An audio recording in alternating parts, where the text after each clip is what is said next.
People send me Akash posts every day. I got a bit of Akash fatigue, you know.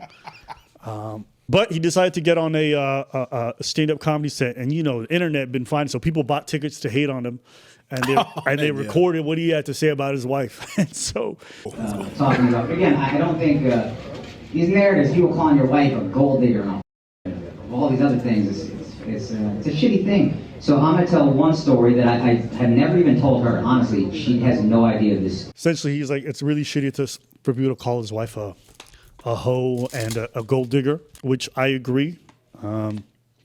If it wasn't true. My wife and I met in 2014. I was not making much money. I was getting $25 a night doing stand-up. I was on MTV shows that paid dog shit money. If she was a gold digger, I didn't even have 10 to get the bitch, to be honest. But then in 2018, I went flat fucking broke. 34 years old, I probably made $4,000 that entire year. And we couldn't even afford the living room we lived in New York City. We had to move out of that apartment and move to New Jersey. And what's even sadder than moving to New Jersey is I had to save up money to move to New Jersey. So we had to stay on her friend's couch for almost a month. We were basically homeless for a month. So I could save money to move to New Jersey. And I remember the night before we went to the couch, we had to stay in our apartment illegally. We were supposed to have been out by like 12 p.m. We moved everything out, but we didn't have a place to stay, so we had to stay there that night. It was just me and her sleeping on a hardwood floor. I'm 34 years old. She's 25 years old. I'm looking at this girl like, man, you could go be with an Indian who's a doctor, like a real Indian. You're a beautiful girl. You have so much ahead of you. Me, I don't know what my life is going to be. I'm 34. I'm fucking broke. This dream might not ever happen, but I'm too fucking moronic to quit. And I have nothing to give her. It's just a light jacket. It's like October. We have nothing. So I hand her the jacket, and then she said, "What's this for?" I said, "You can use that as a pillow." And then she goes, "Well, what are you going to use?" And I said, "I'll figure it out." She handed me back the jacket. She goes, "You take this." And then she laid with her head on my chest and her arm around me the entire night. And I remember thinking in that moment, this is why I haven't shared this with her, because I remember thinking, I don't know if I'm going to be able to marry this girl because I'm so broken. I'm in such a bad place and it's a dark fucking time in my life. But I know I will never find a girl that loves me this much ever again. And I will never find a girl who rides for me this hard ever again.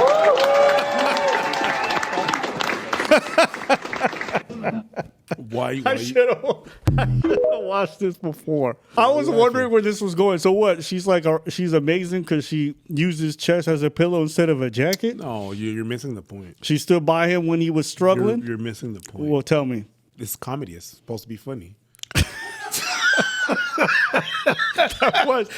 But I think I was the only one laughing at that part when I realized what the story was. I'm sorry. No, that was not cool. I'm going to be honest with you, all right? I've laid my head on a jacket before. My girl's titties feel way better. I don't think she was doing you a big solid. I just think it's more comfortable. No, it's cute. It's cute. But it's also more comfortable. Like he asking like she slept on a bed of nails so he could have a jacket. That's what this story sounds like. And it's like, no, she slept on your chest because it's more comfy. And she's like, hey, you can have this jacket. Yeah, you don't want to sleep on a jacket that went outside. Oh, yeah. Like your jacket's been outside all day long. Like it's going to fuck up my skin. Yeah. You know what I mean? We don't have cash for my routine, but at least I'm not going to fuck up my skin. I was not expecting that.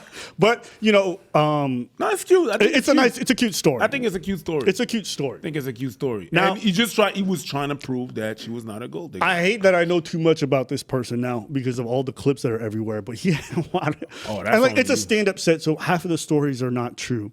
I don't know why he lied about being broke when he met her. Because I used to think that was the case. And it turns out the dude was making six figures when they met. And then all of a sudden, end of 2017, all the shows started suddenly getting canceled one by one. So I went from making like a low six figures, nothing crazy, but six figures. Not making much money. I was getting $25 a night doing stand-up. I was on MTV shows that paid dog shit money. 7 MTV shows. I wasn't making crazy money. I was making like low six figures. He was getting a lot of work from MTV. Like his first show was Wildin' Out, and then he did Guy Code, and he was just like on a bunch of MTV shows, and he was able to like reach a six-figure salary. Oh, shit money. 6 figures, I don't care where you are, that's good money. Even in New York, that's good money. Nigga, half the people in New York live there making half that amount. Fair.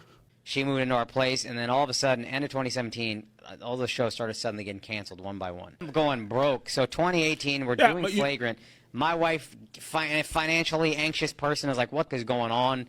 Like, we're talking about getting married? Is this what it's going to... That's what I'm saying with nitpicking on things, because they're calling it a gold digger. Low six figures to gold digger is not much. Not the gold digging people I know. And then again, I don't disagree. I actually agree with you on that point. Then wait, that's the normal gold digging people. You have to add an Indian gold digger on top of that. Well, hold on. Okay, it's a balance. You are early 30s making low six figures as an entertainer. You are top 1%. Yes, but period. Gold digger. Gold. Yeah, the keyword is gold digger. And why I'm saying, oh shit, preacher said Indian gold digger. That's good. No, because I think that even culturally, different countries, the gold digging is going to be even more, because they're going to feel like their parents and their parents need someone to be like already out there. Like, it's already a thing, and he makes comedy about that you know, in order for your family or for your daughter to be able, he has to marry like a doctor. That's not even gold digging status. That's basic. What does he do? He has to be a doctor. So if your base is doctor, he has to be a doctor, someone that makes money. The people that are going to be considered gold diggers are going to be even more than that. Just because somebody digs more gold than her doesn't mean she's not a gold digger. I think that it's low six figures is low for gold digging for her. Gold diggers would be like a little bit. I disagree. I think all that gold digging title means is that you're looking at someone, their financial status, their money, and you're looking at someone in the top end brackets, and that's what you're going for. That's gold digging to people. That's how people use it. You know, they're not looking at, are you doing it one?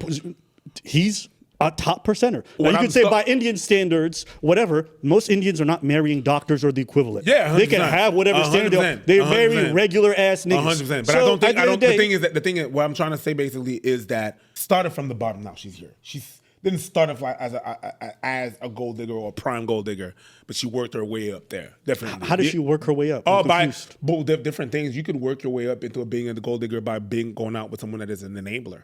But if you're going out with someone that's giving or needs to prove something, now it gives, then you become that thing, because it becomes the norm. Yeah, but their argument is that she was from the start, that she looked at his status, because they met at a comedy festival. The dude was doing good. He's already on television. Mm-hmm. Yeah, that's gold digging by any standard. The only reason I even brought this up is because when he's telling the story, if you listen to what he says that when they met, he was making broke. $25 a show.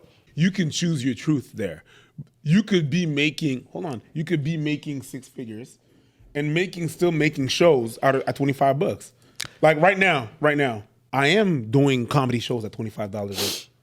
You know what I mean? Sure. You know what I mean? Sure. So you could tell your story and be like, hey, back then I was just making $25. Yes, but you were always so doing good. It's not because you're making $25, because the standard for you to just make those shows out there here and there is $25. You can also make some money. Yes. I think the only thing that's just telling is, like, before he did this whole scandal, he was telling the story. We met. I was on MTV. We had a bad time. She stayed with me. Now, after this, when we met, I was broke. I was doing $25 shows. And the reason why he's having to lie about it or change the story up is to make her look better. Mm-hmm. That's all. Well, he has to.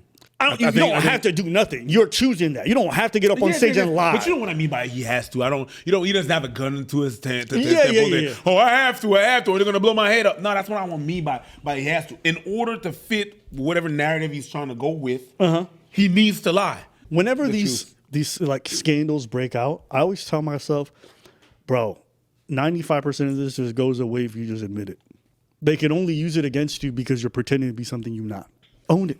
But you get on your pod, you yap like you big dog, and then that's why people keep coming back for more as they discover. You know what? Even if it's not true, sometimes, not every time, you just be like, yeah, sure. Example. Preach is gay. Yes. Preach is 5'5". Yes. Yes, own it. Well, you don't want to argue with lies. Yes. That's a waste of time. Then what? Then I become an underdog, and when you see me and you see the truth, you're like, oh shit, I really thought it was like, yes, I know. Because I didn't fight it. Yeah. You know, I know it's Thanksgiving. A lot of people are like, oh, the reason why Flagrant hasn't uploaded in 2 weeks or whatever. You know, listen, I'm sure they're just taking some time off and they'll get to it when they get to it. But I did think it was funny that she came back and she started to pod right away, and they haven't put out that ep. And ever since that ep, everything has been downvoted 50%. I didn't realize it would be that much dislike. Because to me, even though the situation's hilarious and he is a bit of a cuck, I don't think it warranted all of that from their fan base, but apparently it does. I guess. I was surprised by that. This is from the latest podcast where they did after they came back from their trip right now. And except when Akash comes home from a very rough weekend, did like 3-4 shows, and she goes, "Can you walk happy?" Because I'm tired. Honestly, yes, retweet. But also, Akash hasn't been doing shit for Happy this week because he's been sick. Oh so wait, also whatever. Men I'll being fucking deal. sick. Men being sick. Horrible. I hate men Why being do I sick. have to take It's the worst genre of man. They're so Neho, like, Sorry, man. It's the worst genre of men. Yeah, what's your genre? Oh, I like pop. I like indie. I like hip hop. But I really dislike sick men. Like, it's a genre. God forbid we catch a cold, bitch. Sorry. the way this guy has been sleeping in his cocoon, like he's been hibernating, it's like you think he fucking came down with like fucking TB or something. Like girls, like this is a true story.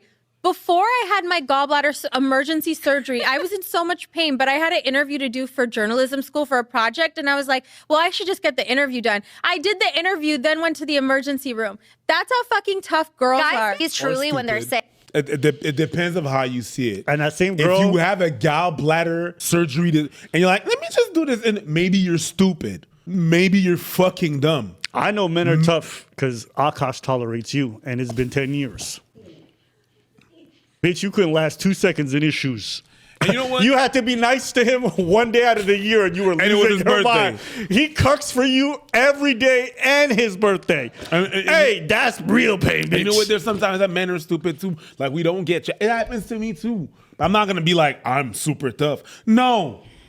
I'm stupid sometimes and don't get checked. You got what? No. I refuse to feel bad for Akash. He chose this bitch. That's his problem. Good Lord. Like, it's a little cool. It's like, Yeah. oh, can you please get me a blanket and soup? And of course I do that. I love my mans. But I do it, but I'm like, here. man up. Man up. Yeah, get your fucking shit together.